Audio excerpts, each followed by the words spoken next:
Well, we're through to late November now here in the herbaceous border on the back of the vegetable garden in the middle of Norfolk, and you can see nearly all the colour's gone out of this border now, and it's just about ready for a really good tidy up and makeover. Just got the very last of this little daisy still flowering away, but mainly with the frost we've had over the last few weeks it's collapsed down and isn't looking really a thing of beauty. Stalks at the back are the giant royal lilies that were flowered so well in here earlier in the season, and at the back of this border we've got a large planting of Rosa rugosa, which again here in Norfolk almost completely loses its leaves. These had beautiful hips on earlier in the season, but they've been completely stripped by the birds already. I was hoping we're going to have some overwinter colour on those, but it's just not going to happen this year. Again, these plants formed pretty good cover earlier in the season, but now we're really ready to cut them all back to ground level and give this border a good top dressing, and it really is going to look an awful lot better for doing that. Remnants of last year's mulch are still around. A fair bit of wood in the wood chip that was well composted before we put it on, but you can see here running through it we've got a little bit of work on getting this ground elder out, and there's also some bindweed that always runs in from the wild fields just behind here. There's a run just around the back there that the dogs love going down. Have monkjack that tend to go along that rear fence, run between the orchard on the left and the dell on the right. The dogs tend to follow them up and down there, so there's a bit of a path at the back, but it's almost completely lost at this time of year.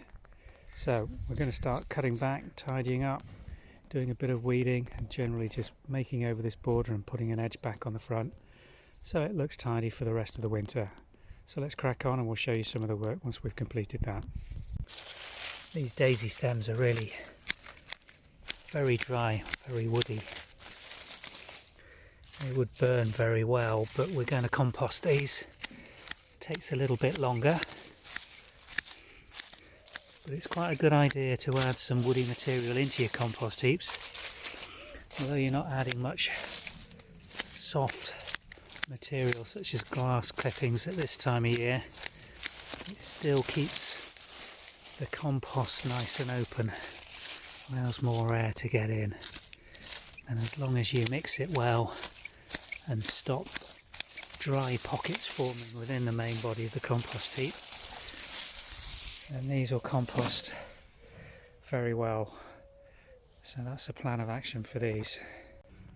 Well, now we've cut back quite a few of those daisy stalks, it's starting to reveal some of the underlying plants that have been swamped by them. I'm not going to dig any of this out this time of year because this border's actually been filled last spring with loads of pots of tete-a-tete and February gold narcissi, none of which are showing through now, but I know they're here under the ground, and it's much easier to control this daisy just by pulling it out when it's starting to grow early in the spring. We tend to do that a lot, just pull the stalks out. It tends to lift the roots as well, and you can keep it contained and back into the bits of the border where you want it to grow. Much easier rather than trying to dig it out at this time of year.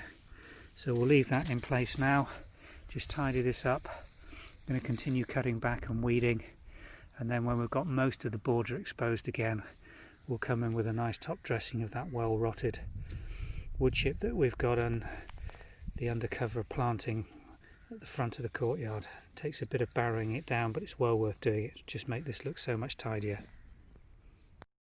Oh, we've made quite an indent into this border. Best bit of advice I can give you when you're faced with a massive herbaceous border like this is to break it into sections and do a little bit each day for a couple of days until you make a impact on it, because if you try and do it all in one go, particularly this time of year, it's going to overwhelm you, and it's a matter of timing these so you can get out when the weather's half decent, dry, and a bit of sunshine on your back really helps. But I'm quite pleased with what we've done. We've got a full barrow load of stuff to go out, and this is going to take quite a bit of raking over and tidying up. I'm probably going to get my little rake tool on this, try and get as much of this creeping weed out and the ground elder as possible. Get that onto the bonfire, whereas the rest can go into the compost heap. So I've got a way to go with this one yet, but a good start.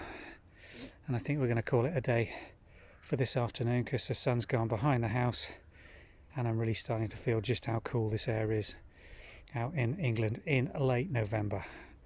So thanks for joining me. We'll come back to this one later in the week and see how we get on.